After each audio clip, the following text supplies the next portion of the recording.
Welcome to CIO After Dark, a special spin-off series from Leadership, The Secret Sauce, recorded live at ICF Converge 2025. Join Matt Dodson and guest host Helen Dan as they capture the energy and insights from coaches and leaders after hours. In this intimate series, we're uncovering the secret ingredients that make coaching cultures thrive, exploring the ripple effects of transformation, and maybe even finding a few rally cries along the way. So dim the lights, lean in close, and let's discover what happens when coaching conversations come alive after dark. This episode is brought to you by Character Matters Coaching. At Character Matters, we believe leadership isn't just about results. It's about who you are while achieving them. Whether you're facing career transitions, building stronger teams, or navigating personal growth, we help leaders unlock clarity, strengthen resilience, and lead with authenticity. Because when your character grows, your impact grows. Learn more at www.charactermatterscoaching.com.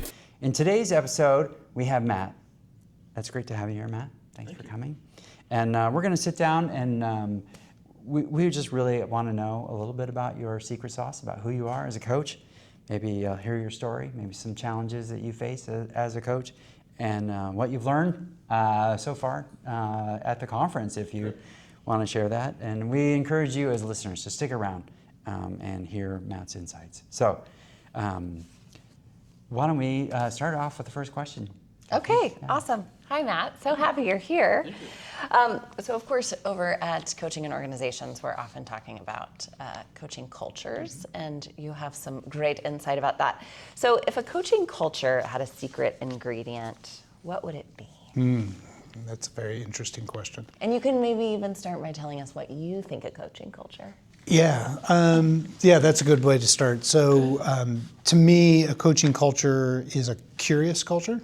So really one that is focused on, not being the expert and not having to have all the answers, but willing to explore, dig deeper, stay open to possibilities. And so the secret sauce or secret ingredient, what was it? Either one. Either one. Yeah. I do think, I want to say curiosity is one thing. That's because I've already said that. I think that's almost like the foundation. You've got to come from a place of curiosity. It was interesting in a session earlier today, somebody mentioned that they were teaching coaching skills to leaders, and they were talking about the word curiosity.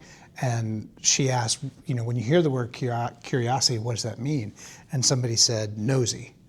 And so it was really interesting to step back and think about the fact that, we think of curiosity as coaches as being a very positive thing, but for others it may not be a positive thing, it may be a negative thing. And so really helping open up cultures to that feeling of curiosity. And then I think another word is care and compassion. So, I believe the best leaders believe that people naturally want to make a difference and make a positive impact in their life and in the lives of others.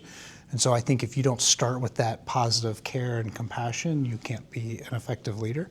And so I think that curiosity and that compassion is what then helps be effective as a coach. How about you? What's your secret sauce as a coach? Yeah, I think for me it's active listening. I really feel like that's something I can do really, really well, and I'm able to recognize things in others that they may not recognize, and pick up on patterns or connections, or help people see things that they're contributing or they're doing in ways that they may not have recognized before. So now what I always like to say when I teach coaching skills to leaders is you can be really good at listening, but then you still have to intentionally choose to apply that skill. Because like I often say, if my wife heard me say that, she might say I'm not a good listener. So just because I have the skill and abilities doesn't mean that I always apply it, but I do think that's one of my strengths. So when did you know it? When did you know that intentional listening was your secret sauce? Yeah, that's a really good question. I don't know if there was a time when I knew, or when I found that out. What I will say is, and I don't know if this is an answer to your question, but when I first got exposed to coaching or learned about coaching, My mother used to call me the Dear Abby of my high school. And so I realized as I heard this other coach talk about what she did, I was like, that's what I've done kind of my whole life. Now after becoming a coach, I realized that I was doing a lot of advice giving as well at that point in time. But I think, way back then, I was a listener. People confided in me. So I don't know if I would have been able to label at that point in time that it was about active listening, but that's when I began to connect the dots that, coaching is kind of who I've been, my whole life, and this is kind of what I need to do. One thing I feel like people, maybe even outside the coaching community, maybe those inside, perhaps are hesitant or somewhat intimidated by active listening is like, I've got to be really on and I've got to respond perfectly. I have to really capture everything. So I'd love to hear sort of your take on that and what the actual action of active listening entails. That's a great point. And I actually think it's the exact opposite. It's really about, so one of the things I say a lot is trust the process. And so just telling people, a lot of times I'll get asked when I'm teaching coaching skills to leaders, is it okay to take notes? And I'm like, sure, you can take some notes, but you don't want to take copious notes because then you're not present and you're not listening. And yeah, I might be coaching you and you said something that piqued my interest, and you might go on and continue talking for 2 minutes and then something else came up. If that thing that first came up, if it's meant to be, it'll come back to me later. And that's really where the trust the process comes in. So it's really just about being in the moment with that person, and then also that silence is okay, and that it's important to just be quiet after they get done talking. You don't have to jump in with a question. It's okay to pause and think about the question you're going to ask based upon what they just said. So I agree, a lot of people feel like, I've got to take all this information in, I got to respond quickly, but it's actually the exact opposite. So if we can just help people free themselves of that notion of I have to do that, then it can be a lot easier to lean into that skill. Matt, what do you see as just sort of like, if you were to kind of like get a 500-foot view, what's the ripple effect of coaching in any organization that you've encountered? What happens? Especially like, because you mentioned you teach coaching skills. Okay, so you're sort of doing like what we would say is like the first thing to really get it into an organization, right? For them to experience that. But what's the long-term ripple effect of that? Personally, I think this is one of the best ways to build critical thinking. So I think the biggest long-term effect is that you are building critical thinking in anybody that you coach. So if you're a leader and you have a team of 10 people and you take that coaching approach with those 10 people, you're building their critical thinking, which then increases their ability and their capacity to take on more. They're not inundating the leader with questions all the time, which then frees up the leader to operate at the level that they should be operating at. And so to me, that's the ripple effect that it has. I've also seen it have a huge impact on retention because people they're empowered, they're engaged, they're excited, and so they're less likely to leave and go somewhere else because they're being respected for their expertise, they're being tapped for that expertise. And so I think those are the two biggest things, is building that critical thinking, freeing up capacity of leaders above, and then ultimately retention. So obviously that is inspiring, but what else has inspired you so far? We've had a day of the conference. You're presenting tomorrow. I hope that's inspiring. But yeah, what have you heard so far that's piqued your interest? Well, I was in the session on coaching culture earlier. So one of the things in there that I really liked was the take on the fact that a coaching culture is not a destination, but it's a journey, and that it's going to look many different ways for many different organizations. So I think that's very freeing because it's so easy to think, I got to have all of these things and all these things in place. So that I really liked that. And then I really liked the keynote speaker, and I think she did a great job of really challenging us to think about our biases and how that shows up And I think she made it really practical and also, in a way that isn't threatening making anybody wrong. It's natural. It's the way our brain works. And so how do we recognize those things and start to kind of catch those biases and those filters that, unconsciously we don't even know that are happening. So those are the two things so far that I'm kind of really taking away. Great. I'm going to let you ask the last question Okay. about the rally cry. Oh, yeah. Because I think Okay. you've got this better than I wrote it. So, yeah. Well, and I'll be careful not to stack a question here. But so if you could create a new organization and you're going to be the leader of the coaching program, so you're going to be the champion of this aspirational coaching culture, what would be your rally cry and the theme song? Oh, wow. Ooh, man. When you really want to get motivated, Matt, what do you listen to? Yeah.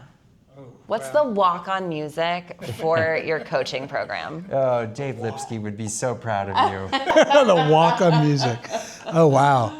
Well, that could be, anything from Eye of the Tiger to the final countdown. Excellent. I don't know if that. I mean, those are good walk-on music. I don't know if that's a rallying cry for. I don't know. I think rallying cry, I guess it would be something like "Together We Can." It's really about. To me, it's about tapping into the power, the influence of the whole organization versus it just being from the top down. And so, the fact that we can really all come together and take whatever organization is, if everybody's working together, kind of take it to that next level. Awesome. Katherine, what's your takeaway? Any insight? Well, what just came to mind when you were describing that was like, if we take that image of the ripple effect, it's like when you're starting out a program or you're thinking about the program, you actually can think about that like dream of the farthest ripple and get the stakeholders from there. Like think as outwardly as you can and then bring it back in, and then it actually becomes this ebb and flow. And I feel like with developing a culture of curiosity and thinking about the impact, you could do that. Yeah, no, that's a good image. I like that. And I think my takeaway is, I don't think I have ever said to a business, hey, one of the ripple effects of coaching is better critical thinking.